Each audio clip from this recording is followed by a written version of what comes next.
Dieu répond quand tu cries à lui dans l'angoisse. La parole de Dieu dit dans le psaume 120, verset 1, « Dans ma détresse, j'ai crié à l'Éternel, et il m'a répondu. » Ce psaume ouvre les cantiques des montées, des paroles qui accompagnaient le peuple d'Israël lorsqu'il montait à Jérusalem pour adorer.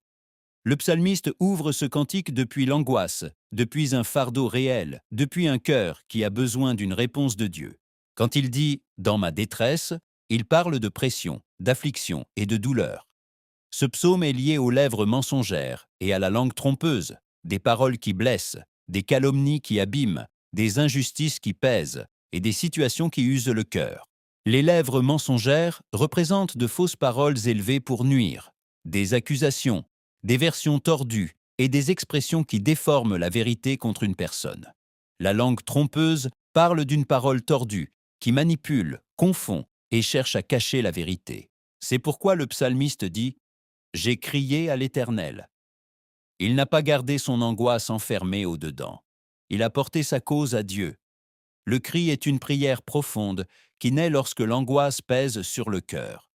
C'est la voix de celui qui remet sa cause à Dieu et attend la réponse de sa justice. Puis il déclare « Et il m'a répondu ». Dieu écoute le cri sincère. Dieu répond au cœur qui le cherche. Dieu intervient lorsque l'angoisse monte transformée en prière. Il y a des moments où le mensonge se lève contre une personne, où la calomnie blesse son témoignage et où l'injustice pèse sur le cœur.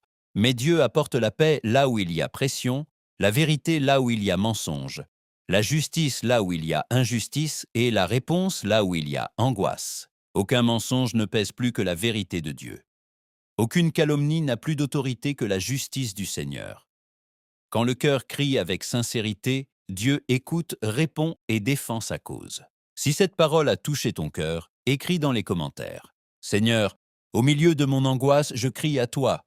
Réponds à mon cri et défends ma cause. L'écho de la voix de Dieu.